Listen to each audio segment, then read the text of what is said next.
तो अब इसी को स्पीड में प्ले कर लो।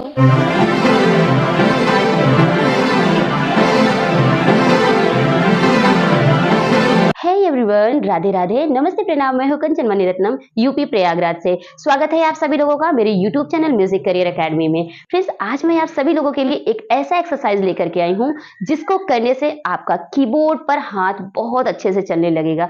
बहुत सारे कीबोर्ड प्लेयर हैं जो बिगनर है या एडवांस प्ले भी करते हैं, उनकी बहुत सारे कमेंट्स आते हैं कि मैम हमारा कीबोर्ड पर दोनों हाथ नहीं चलता, वो भी स्पीड में फंस जाता है। जब भी हम प्ले करते हैं तो कहीं ना कहीं जाकर लैग हो जाता है, वो स्पीड बनती नहीं है। तो फ्रेंड्स, आज का एक्सरसाइज बहुत ही इंपॉर्टेंट है और इस एक्सरसाइज का नाम है काउंट्री मोशन। काउंट्री मोशन एक ऐसा मोशन होता है जो कि अपोजिट डायरेक्शन में एक साथ जाता है, इस तरीके से। यानी सी से हम जाते हैं सी राइट हैंड से, तो सी से जाएंगे हम सी लेफ्ट हैंड से, यानी कि मिडिल ऑक्टेव के सी से हम शुरू करेंगे। तो आज का एक्सरसाइज बहुत ही कमाल का है। चलिए, सबसे पहले एज यूजुअल आप लिख लीजिए, उसके बाद कीबोर्ड पर कैसे प्ले करना है हम वो भी बताते हैं, तो आप अच्छी तरीके से इसको नोट करिएगा।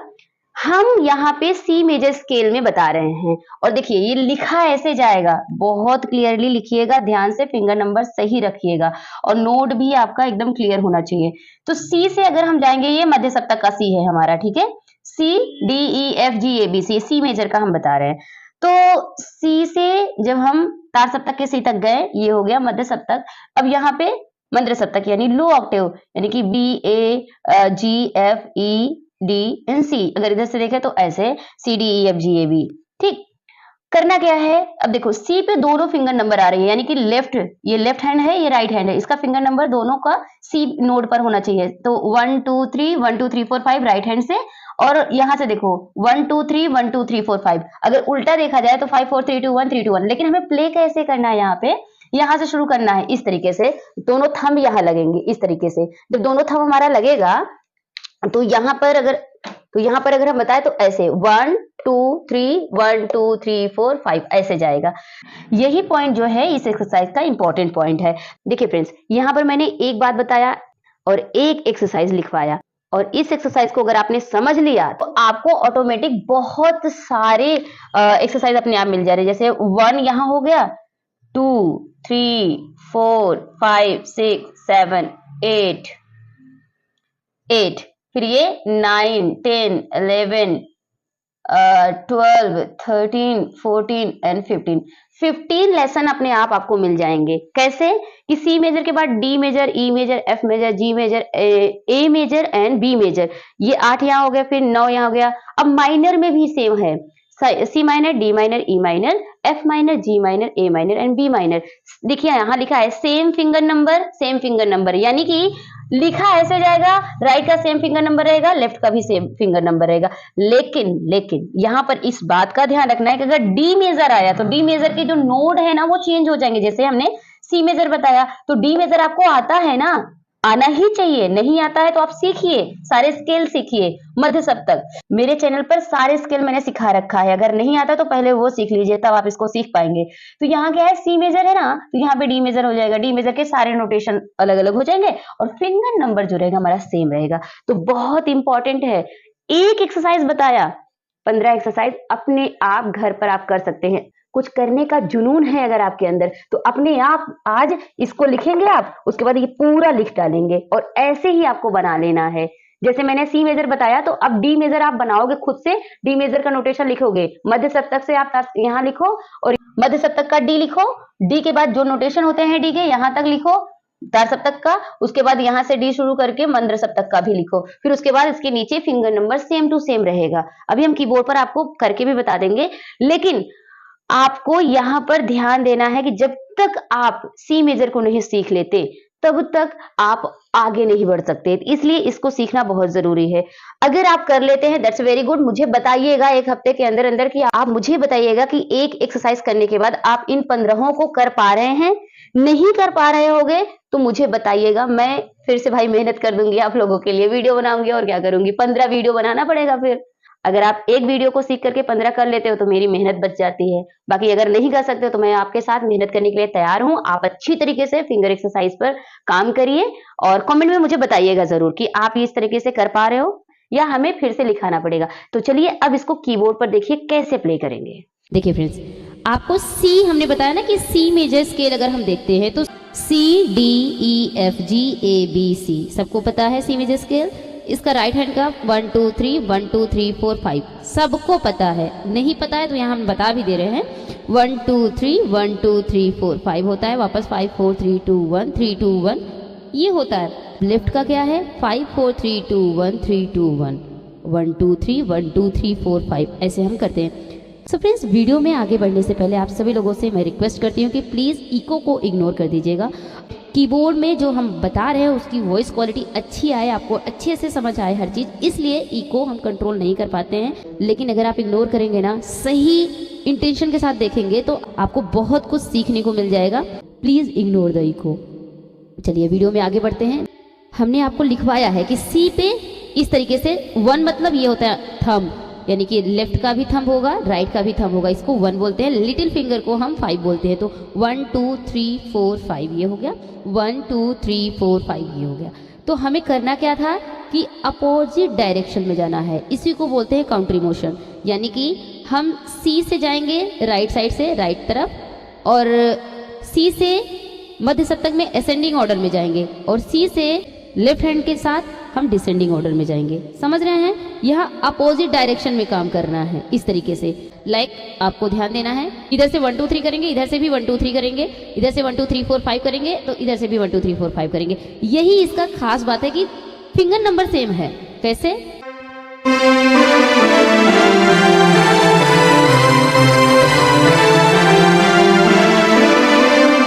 अगर पियानो लगा के बताते हैं तो थोड़ा सा क्लियर सुनाई देगा। देखिए, टोन आप डिसाइड कर लो, जिस टोन में भी आपको प्ले करना है आप उस टोन में प्ले कर सकते हो। स्ट्रिंग लगा सकते हो, फ्लूट लगा सकते हो, पियानो लगा सकते हो, जो भी अच्छा लगे। लेकिन कंफर्टेबल जो होता है, क्लियर सुनाई देता है, वो पियानो पे और स्ट्रिंग में। तो स्ट्रिंग में मुझे अच्छा लगता है क्योंकि वो थोड़ा सा एक अलग माहौल बन जाता है प्ले करते समय, तो मुझे अच्छा लगता है स्ट्रिंग में प्ले करना। कैसे?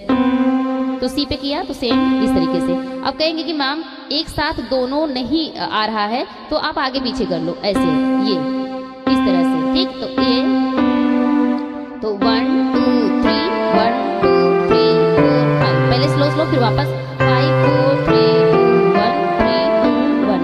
याद रखना, जब दोनों एक साथ आए तो आगे पीछे रहे, ऐसे बराबर नहीं होना चाहिए, नहीं तो फंस जाएगी फिंगर, चलेगी नहीं। तो आपको इस तरह से प्ले करना है, आगे पीछे। राइट को पीछे रखिए, लेफ्ट को थोड़ा सा आगे रखिए, फिर इस तरीके से प्ले करेंगे तो प्रॉब्लम नहीं होगी। तो खास बात यहाँ पे यही है। 1 2 3 1 2 3 4 5 5 4 3 2 1 3 2 1। पहले आप स्लो स्लो इसको प्ले करिए। और याद रखना, यहाँ पे दोनों पे 2 बार टैप नहीं करना, सिंगल टैप। कैसे? 1 2 3 1 2 3 4, फिर वापस 5 से वापस आ जाओ, 5 4 3 2 1 3 2 1। ठीक है? लास्ट नोट आपको 2 बार प्ले नहीं करना है यहाँ पे, तो तभी स्पीड बनेगी इस तरह से। ठीक, स्पीड तभी बनेगी। कैसे? फिर से देखो,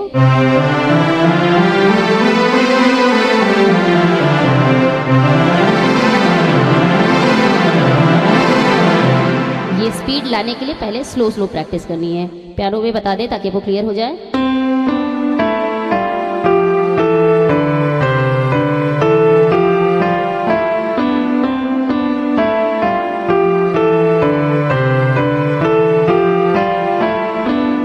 ठीक है, तो अब इसी को स्पीड में प्ले कर लो।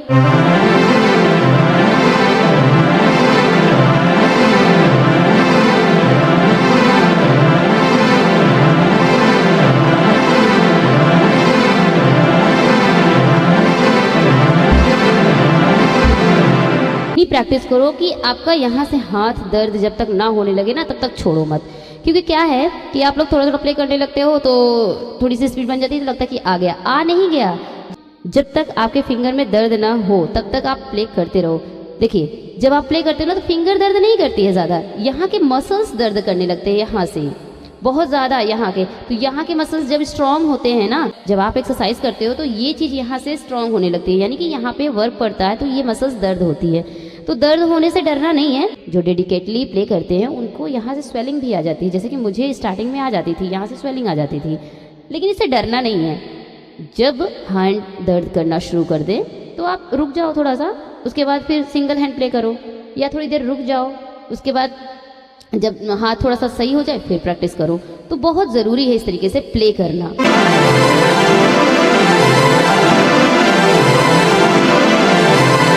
इसके बाद हमने आपको बताया है कि आप D major, E major, F major, G major, A major and B major भी अच्छे से प्रैक्टिस करते हो सेम फिंगर नंबर के साथ। एक जगह फिंगर नंबर चेंज होगी एफ मेजर में, जहाँ पे 1 2 3 4 1 2 3 4 होगा और राइट लेफ्ट से 1 2 3 1 2 3 4 5 होगा, बस।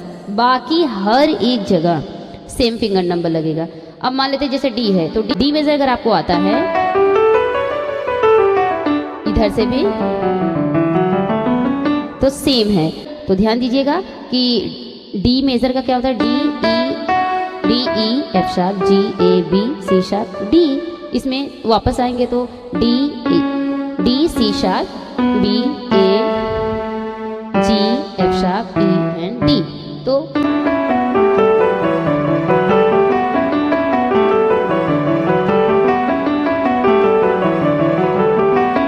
इस तरह से कर सकते हैं।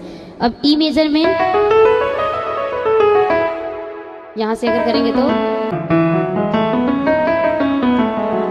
ठीक। तो इसको एक साथ प्ले करने से पहले आप अलग अलग हेड से प्ले कर लो ताकि आपका कॉन्सेप्ट क्लियर हो जाए। एफ मेजर,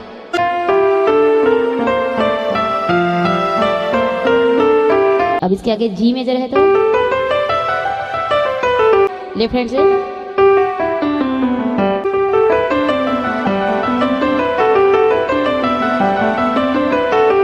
ए मेजर,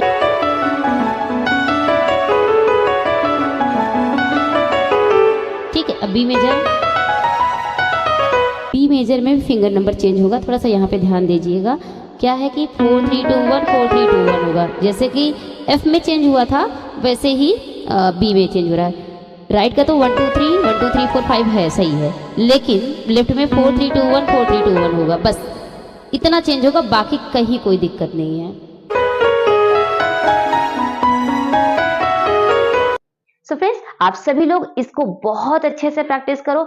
जैसे कि मैंने वीडियो में स्टार्टिंग में बताया कि आप लोग जितनी शिद्दत से प्रैक्टिस करोगे उतना ही अच्छा रिजल्ट मिलेगा। बहुत सारे अलग अलग एक्सरसाइज को करने से अच्छा है कि कोई एक एक्सरसाइज को पकड़ लो जिससे कि आपका हाथ कीबोर्ड पर अच्छे से चलने लगे, आपके फिंगर्स जो है वो स्ट्रांग हो जाए। और बस इतना अगर आपने कर लिया तो समझ लीजिए आपका काम हो गया। बहुत भटकने की जरूरत नहीं है, किसी एक चीज को पकड़ के काफी देर तक प्रैक्टिस करने से ही स्ट्रांगनेस आती है। आप सभी लोगों को एक एडवाइस देना चाहती हूँ। फिर देखिए, आप सभी लोग चाहते तो है आपका फिंगर कीबोर्ड पर अच्छे से चले, आप किसी भी गाने को स्मूथली प्ले कर पाओ, लेकिन आप प्ले नहीं कर पाते हो। क्यों नहीं कर पाते हो, इस बात पर गौर करना होगा। प्रॉब्लम एक्सरसाइज बताने या करने में नहीं है, प्रॉब्लम कहाँ है वो हम बताते हैं। प्रॉब्लम ये है कि आप लोगों के अंदर डिजायर है कि हम अच्छा प्ले करें, लेकिन फायर डिजायर नहीं है। जितने भी कीबोर्ड प्लेयर हो, आप सभी लोगों के अंदर एक फायर डिजायर होना चाहिए। फायर डिजायर मीन्स कि जैसे आप कहते हो कि हमें प्ले करना है, हम भी चाहते हैं कि आपकी तरह प्ले करें, या कोई भी जो कीबोर्ड अच्छा प्ले कर रहा है आप उसके जैसा प्ले करना चाहते हैं, लेकिन आप नहीं कर पा रहे हो। क्यों? क्योंकि आप कंटिन्यूटी में प्रैक्टिस नहीं करते हो। डिजायर मतलब हमें करना है, आज कर लिया, कल छोड़ दिया, परसों छोड़ दिया, फिर नरसों शुरू किया, फिर कर दिया, ऐसे बीच बीच में आप छोड़ते रहते हो। ऐसे नहीं होगा। यहां पर मैं आपको बहुत इंपॉर्टेंट बात बता रही हूं। अगर आप म्यूजिशियन है यानी संगीत से जुड़े हैं तो आपके अंदर संगीत को लेकर एक पागलपन होना चाहिए। अगर आपके अंदर पागलपन नहीं है तो आप संगीत में बहुत अच्छा नहीं कर सकते। आप इस बात को लिख लीजिए। मैं ऐसा इसलिए बोल रही हूं क्योंकि संगीत को सब करना चाहता है, लेकिन संगीत कोई कोई कर पाता है, और वही कर पाता है जिसके अंदर पागलपन होता है संगीत को लेकर के। मैं आपको बताऊं, जब मैं स्टूडेंट थी, इवन आज भी कोई भी म्यूजिक का पार्ट हो गया या म्यूजिक में कोई भी डिफिकल्ट चीज आ गई, मुझे नहीं आता है ना, तो सच बताऊं मैं पागल होने लगती हूँ। जब मैं आप लोगों के जैसे बिगनर थी तो कोई भी एक्सरसाइज मिलती थी तो मेरा एक ही एम रहता था, मैं पागलों की तरह प्रैक्टिस करती थी। ये नहीं देखती थी कितना बज गया, क्या हो गया, कितना समय लग गया, कुछ नहीं। कोई आया, कोई गया, कोई बोला, मुझे कोई फर्क नहीं पड़ता था। मैं 4-4 घंटे बस प्रैक्टिस करते ही जाती थी, जो भी मुझे एक्सरसाइज मिल जाता था। मेरा बस एक एम था कि मुझे प्रैक्टिस करना है मेरा, और संगीत को समझना है, संगीत में कुछ बहुत अच्छा करना है अपने दम पर। तो आप यूं कह लीजिए कि मैं संगीत को लेके थोड़ी-सी पागल सी हूँ। मतलब पागलपन है मेरे अंदर और वो पागलपन ही मुझे संगीत में बस आगे बढ़ाता जा रहा है और इसी पागलपन की वजह से आज हम संगीत में आप लोगों को कुछ बता पा रहे हैं। ये पागलपन सबके अंदर होना चाहिए। ऐसा पागलपन, घर वाले क्या बोल रहे हैं, बाहर वाले क्या बोल रहे हैं, इसकी परवाह किए बिना आप संगीत में बस जुड़े रहिए, करते रहिए, तब जाकर के आप संगीत में कुछ अच्छा निकाल पाएंगे। आपके अंदर संगीत को लेकर ये पागलपन ना होने की वजह से ही आप कुछ अच्छा नहीं कर पा रहे हैं। प्रैक्टिस करते हो, अरे 1 घंटा हो गया, 2 घंटा हो गया, टाइम देखते हो यार। प्रैक्टिस करो, टाइम मत देखो। इतना प्रैक्टिस करो जब तक आ ना जाए। एम हमारा ये होना चाहिए। तो मैं आप सभी लोगों को यही बताना चाह रही हूँ कि पागलों की तरह प्रैक्टिस करो। अगर संगीत में कुछ करना चाहते हो तो चाहे सिंगिंग हो, चाहे हारमोनियम हो, चाहे कीबोर्ड हो, कुछ भी आप म्यूजिक में कर रहे हो, पागलपन की हद तक जा करके प्रैक्टिस करो, तब जाकर संगीत से कुछ निकाल पाओगे। मैं आप सभी लोगों को मोटिवेट इसलिए कर रही हूँ क्योंकि ये एक्सरसाइज बहुत इंपॉर्टेंट है। अगर आप डेली 10 मिनट भी करते हो तो 10 दिन में आई एम डैम श्योर आपका हाथ बहुत अच्छे से चलने लगेगा। अगर आपने 6-7 महीने या 1 साल तक लगातार ये सारी एक्सरसाइज जो आज हम बता रहे हैं वो कर लेते हैं तो समझ लीजिए कि आपके हाथ को कीबोर्ड पर फास्ट प्ले करने से कोई रोक नहीं सकता। आप खुद भी नहीं रोक सकते। जब बैठोगे ना फटाफट फटाफट उस तरीके से चलने लगेगा हाथ, क्योंकि ये एक्सरसाइज है ही इतनी पावरफुल कि अगर आप इसकी प्रैक्टिस कर लेते हो ना तो आप खुद को रोक नहीं पाओगे कीबोर्ड अच्छा प्ले करने से।